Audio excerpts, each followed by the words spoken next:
ఎవడో వీడి పుల్లయ్య మొత్తం ముంచేసి మొత్తం పోయిండట. పుల్లయ్య వంచనకు స్వగ్రామంలోనే బీజం.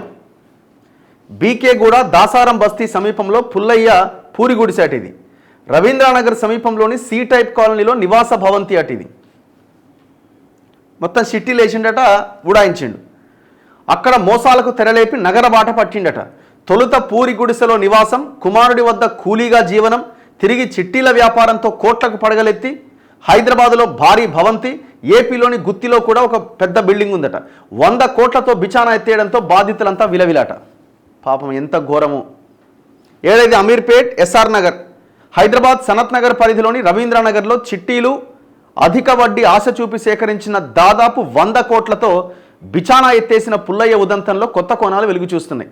బుధవారంతో పాటు గురువారం కూడా పెద్ద సంఖ్యలో బాధితులు అతడి ఇంటి వద్దకు చేరుకొని మోసపోయామంటూ కన్నీళ్ల పర్యంతమయ్యారు. మంత్రాలయం నుంచి 30 మంది వరకు వచ్చిరట. ఊరిని ఆ నుంచి హైదరాబాద్కు వచ్చిరట. మంత్రాలయం ఏడు నీడుందా ఆడుందా. ఇతర ప్రాంతాలతో పాటు విదేశాల్లో ఉంటున్న వారు, ఆంధ్రప్రదేశ్ రాష్ట్రానికి చెందిన కొందరు పోలీసులు కూడా పుల్లయ్య వద్ద చిట్టీలేసిరట. పిల్లల పెళ్లిళ్ళు, చదువులు, ఇండ్ల నిర్మాణము, ఇలా వివిధ అవసరాలకు డబ్బు చేతికి అందుతుందని అనుకునే లోపే అతడు టోపీ పెట్టడంతో బాధితులు గగ్గోలు పెడుతున్నారు. సుమారు 100 మంది నగర సిసిఎస్ పోలీసులను ఆశ్రయించిరట. భారీ స్థాయిలో దాదాపు 150 రకాల చిట్టీలేసిండట. అనంతపురం జిల్లా తాడిపత్రి నియోజకవర్గం యాడికి మండలం చందన లక్ష్మీంపల్లి గ్రామానికి చెందిన పుల్లయ్య తన స్వగ్రామంలో కూడా 20 ఏళ్ల కింద చిట్టీల వ్యాపారం చేసిండట. అక్కడ కూడా సభ్యులను మోసగించి నగరం బాట పట్టిండట. 18 ఏళ్ల కిందట నగరానికి వచ్చి రాగానే బీకేగూడ దాసారం బస్తీ సమీపంలోని పూరి గుడిసెలో ఉండేవాడట. కుమారుడు రామాంజనేయులు తాపీ మేస్త్రి అయితే అతని వద్ద పుల్లయ్య కూలీగా పనిచేసేవాడట. కొద్ది కాలానికే చిట్టీల వ్యాపారం ప్రారంభించిండు. క్రమక్రమంగా 50,000, ₹1,00,000, 5 లక్షలు, 10 లక్షలు ఇలా విభిన్న రకాల చిట్టీలు మొదలుపెట్టిండు. తొలినాళ్లలో చిట్టీలు పాడుకున్న సభ్యులకు టంచన్గా డబ్బులు ఇచ్చేవాడు. దీంతో స్థానికులు అతన్ని పూర్తిగా నమ్మారు. భారీ స్థాయిలో దాదాపు 150 రకాల చిట్టీలు నిర్వహిస్తుండేవాడు. చిట్టీలు పాడుకున్న సొమ్మును తనకిస్తే నెలకు 3 నుంచి 6% వరకు వడ్డీ ఇస్తాను అని ఆశ చూపేవాడు. నెల నెలా వడ్డీ ఇస్తూ ఉండడంతో దూర ప్రాంతాలకు చెందిన వారు కూడా పుల్లయ్యకు లక్షల్లో ఇచ్చారు. పూరి గుడిసెలో జీవనం మొదలుపెట్టిన పుల్లయ్య దాదాపు 1/2 కిలోమీటర్ల దూరంలోని రవీంద్రనగర్ సి టైప్ కాలనీలో భారీ భవంతి కట్టుకున్నాడు. అందులో డూప్లెక్స్ భాగాన్ని తన నివాసం కోసం ఉంచుకొని మిగిలిన అంతస్తుల్లోని గదులను అద్దెకిచ్చిండు.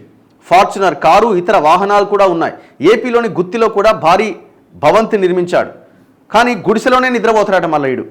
తనకు గుడిసె బాగా అచ్చొచ్చిందని పుల్లయ్య దాన్ని అలాగే ఉంచుకున్నాడు. చిట్టీల లావాదేవీల కోసం ఆధునిక హంగులతో ఒక కార్యాలయాన్ని ఏర్పాటు చేసుకున్నప్పటికీ రోజు ఆ గుడిసెలోనే పడుకునేవాడట. చిట్టీలు పాడుకున్న వారికి, అప్పులు ఇచ్చిన వారికి ఈ నెల 23 నుంచి డబ్బు ఇస్తానని చెప్పి 21వ తేదీనే కుటుంబంతో ఉడాయించినట. చూడు ఎట్లుండదు. కానీ ఆ పాప డబ్బులు కోల్పోయిన ఆ ప్రజల బాధ ఏంటి? పిల్లల పెళ్లిళ్ళ కోసమని, ఇండ్ల కోసమని, చదువుల కోసమని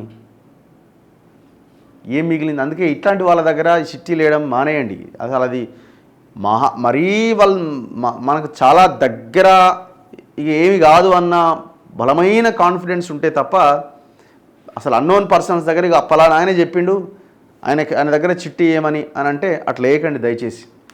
చాలా దారుణంగా ఉన్నది పరిస్థితి. ఇప్పుడు ఏమైపోయిందంటే ఏముంది, వీడిని ఏం చేయగలుగుతారు? వాడు సింపుల్గా ఐపీ పెడతాడు, నా దగ్గర లేవు అంటాడు. ఏం చేద్దాం? ఏం చేస్తారు దానికి? అంతకుమించి ఏముంటుంది? నా దగ్గర లేవు అంటాడు.